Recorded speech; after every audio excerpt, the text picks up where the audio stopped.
Hello तो दोस्तों, कैसे हो? कुछ लोग ऐसे होते हैं जो कम काम करते हैं लेकिन फिर भी बहुत ज़्यादा कामयाब हो जाते हैं, और दूसरी तरफ कुछ लोग काफ़ी ज़्यादा काम करने के बाद भी कामयाब नहीं हो पाते। कुछ स्टूडेंट्स कम पढ़ाई करते हैं लेकिन ज़्यादा नंबर ले जाते हैं, कुछ ज़्यादा पढ़ने के बाद भी अच्छे नंबर नहीं ले पाते। कार्ल न्यूपोर्ट अपनी बुक डीप वर्क के अंदर इसी के बारे में हमें बताते हैं। कार्ल न्यूपोर्ट ने खुद भी पीएचडी की है, और वो भी एमआईटी जैसी शानदार यूनिवर्सिटी में। अब वो जॉर्ज टाउन यूनिवर्सिटी में प्रोफेसर हैं, इसलिए इनकी बुक डीप वर्क ने बहुत से लोगों की लाइफ चेंज की है।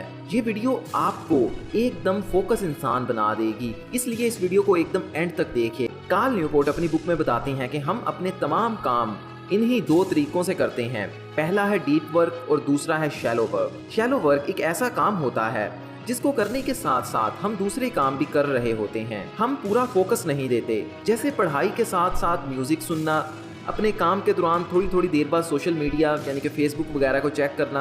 कार्ल न्यूपोर्ट बताते हैं कि जितने भी शैलो वर्क्स हैं, उन शैलो वर्क से आपको किसी तरह का भी फायदा नहीं होगा। आपके कंपटीटर्स आपसे आगे बढ़ जाएंगे, इसलिए आपको डीप वर्क करना चाहिए। डीप वर्क करने के दौरान आपके पास कोई भी डिस्ट्रैक्शन नहीं होती, और आप पूरी की पूरी कंसंट्रेशन के साथ, पूरी तवज्जो के साथ किसी एक काम को ही करते हो। आगे आने वाली टाइम में सिर्फ डीप वर्क ही आपको कामयाब बना सकता है। दुनिया के सारे कामयाब लोग डीप वर्क करके ही कामयाब हुए हैं। हैरी पॉटर नॉवल की ऑथर जेके रोलिंग ने जब हैरी पॉटर का लास्ट पार्ट लिखना था, तो वो सब कुछ छोड़ छाड़ कर एक होटल के रूम में चली गई थी, और वहां पर जाकर उन्होंने दिन रात सिर्फ वही काम किया था जिस काम से फिर वर्ल्ड क्लास मूवी तैयार हुई थी।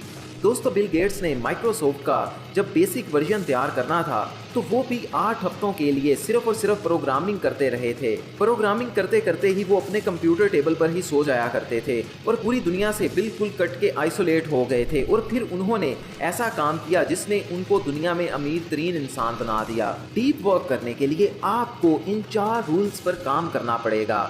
Rule number 1, single tasking. दोस्तों, रिसर्चर्स ने एक एक्सपेरिमेंट किया था जिसमें उन्होंने कुछ लोगों को लेकर 2 ग्रुप्स में डिवाइड कर दिया, और उन दोनों ग्रुप्स को एक जैसी पजल्स सोल्व करने के लिए दी। जब दोनों ग्रुप्स पजल सोल्व कर रहे थे, तो रिसर्चर्स ने इनमें से एक ग्रुप को दरमियान में ही इंटरप्ट कर दिया और कुछ लॉजिकल क्वेश्चंस पूछना शुरू कर दिए। इन क्वेश्चंस का जवाब पार्टिसिपेंट्स को एकदम सोच समझ कर देना था। जवाब देने के बाद वो लोग दोबारा से पजल्स सोल्व करने लग गए। बाद में जब इन दोनों ग्रुप्स के रिजल्ट को देखा गया, तो उस ग्रुप ने बहुत बुरा परफॉर्म किया था, जिस ग्रुप को दरमियान में ही इंटरप्ट कर दिया गया था, और दूसरे ग्रुप ने अपना काम बहुत अच्छा किया था। दोस्तों, इसलिए आपको कभी भी 2 काम एक साथ नहीं करने चाहिए, यानी कि मल्टीटास्किंग नहीं करनी।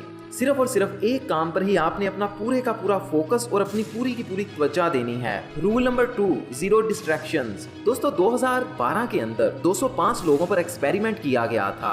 इस एक्सपेरिमेंट से मालूम हुआ था कि हम लोग सिर्फ और सिर्फ 50% टाइम ही अपने आप को सोशल मीडिया नोटिफिकेशन से रोक सकते हैं। यानी कि अगर आपके मोबाइल पर 100 बार सोशल मीडिया नोटिफिकेशंस आते हैं, यानी कि फेसबुक, इंस्टाग्राम, व्हाट्सएप, यूट्यूब वगैरह का नोटिफिकेशन आता है, तो आप उनमें से सिर्फ 50 बार ही अपने आप को रोक सकते हो, और 50 बार आप क्लिक कर दोगे, और ये चीज़ आपको आपके काम में बहुत ज़्यादा डिस्ट्रैक्ट करेगी। जब भी आपने काम करने के लिए बैठना है, तो हर वो चीज़ जो आपको डिस्ट्रैक्ट करती है या डिस्ट्रैक्ट कर सकती है, उसको बिल्कुल ही अपने से दूर कर देना है। जैसा कि मोबाइल को एयरप्लेन मोड पे डाल दें। अगर आपके पास कुछ खाने की चीज़ पड़ी है तो उसको अपने से दूर रखाएं, और अगर आपके टेबल पर ज़्यादा ही फजूल चीज़ें पड़ी हैं तो उन सब चीज़ों को भी हटा दें। Rule number 3, intense focus. दोस्तों, अगर आप 100 जगह पर एक एक फीट का गड्ढा खोदेंगे तो उससे पानी नहीं निकलेगा, लेकिन अगर आप एक जगह पर ही 100 फीट का गड्ढा खोदेंगे तो उससे पानी निकलेगा। इसलिए आपने अपना फोकस, अपनी सोच, अपना माइंड सिर्फ और सिर्फ अपने एक काम पर ही रखना है, किसी भी और चीज पर जाने नहीं देना। Rule number 4, extended period of time. दोस्तों, डीप वर्क आपने बिल्कुल थोड़े टाइम के लिए नहीं करना, जैसे कि 20 मिनट्स, 30 मिनट्स, बल्कि डीप वर्क आपको कई दिनों तक या फिर कई घंटों तक करना है। ये टाइम आपने खुद सेट करना है कि आप कितनी देर तक डीप वर्क करोगे। डीप वर्क के दरमियान आप कोई भी और किसी भी और तरह का काम नहीं करोगे, सिर्फ और सिर्फ एक चीज पर ही अपनी पूरी की पूरी तवज्जो, पूरे का पूरा फोकस दोगे। दोस्तों, ये वो रूल्स थे जो कि आपको लाजमी फॉलो करने हैं, तब ही आपका वर्क डीप वर्क बन पाएगा।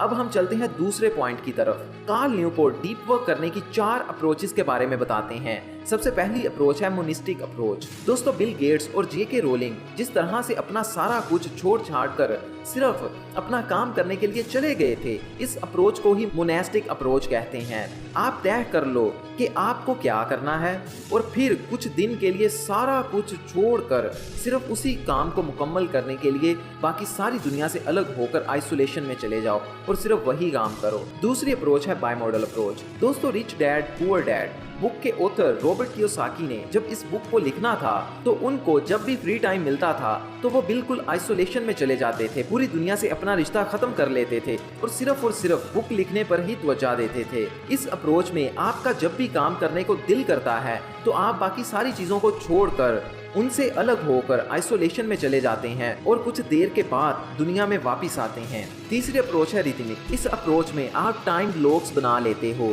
कि पहले मैं कुछ टाइम के लिए डीपली फोकस करूंगा, पूरा डीप वर्क करूंगा और उसके बाद मैं इंजॉय करूंगा, जैसे कि 1 घंटा काम और उसके बाद 1 घंटा इंजॉय।